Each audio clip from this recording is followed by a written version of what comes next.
Bonjour, l'objectif de cette vidéo, c'est de vous montrer comment visualiser des données de séquençage avec le logiciel IGV. Et dans cet exemple précis, nous allons utiliser des données de RNA-seq. Alors, c'est les données de RNA-seq de Drosophile. Donc, tout d'abord, à partir du logiciel IGV, il faudrait indiquer le génome. Et dans notre exemple, comme je l'ai dit, il s'agit euh, de la drosophile et plus précisément du génome DM3. Donc, on sélectionne les génomes d'intérêt.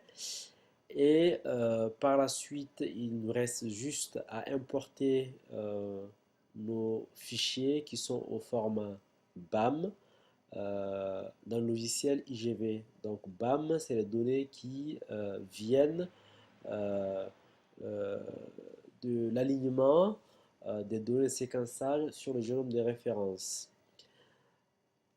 Donc pour les importer, il suffit juste de faire fichier et puis importer. Donc j'ai deux fichiers de séquençage donc, à importer. Donc il suffit juste de sélectionner les deux fichiers BAM et puis ouvrir.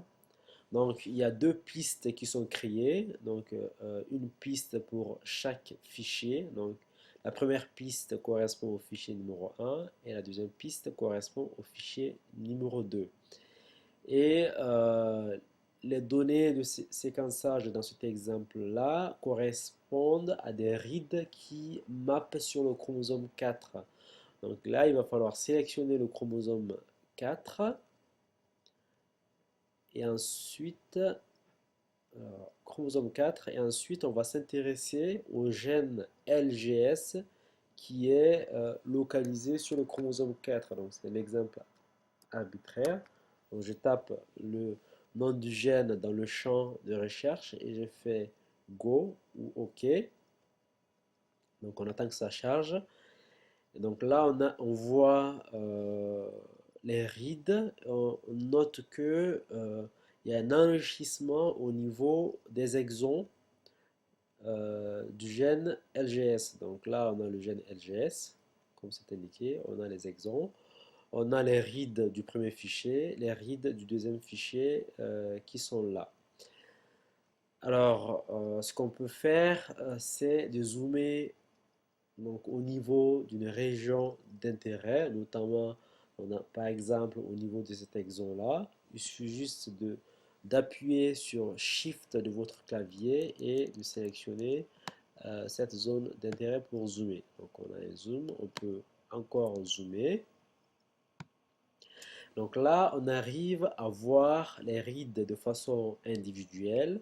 On a des rides qui sont sur le brin plus de l'ADN. Donc, on voit la pointe de la flèche vers la droite.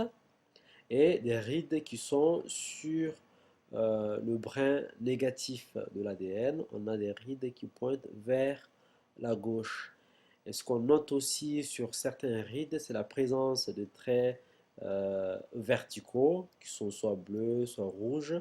Et les couleurs différentes correspondent aux différentes bases de l'ADN. Et chaque trait vertical correspond à un mismatch par rapport au génome de référence.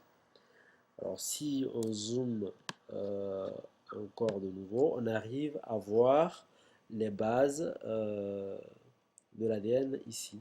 Donc on voit les différentes couleurs, T en rouge, C en bleu, etc. etc. Donc IGV est vraiment un outil pratique qui permet de facilement visionner les données de séquençage. Dans les prochaines vidéos, je vais vous montrer comment faire ce type de graphique dans R et Bioconductor. Donc, j'espère que cette vidéo vous a été utile. À très bientôt. Au revoir.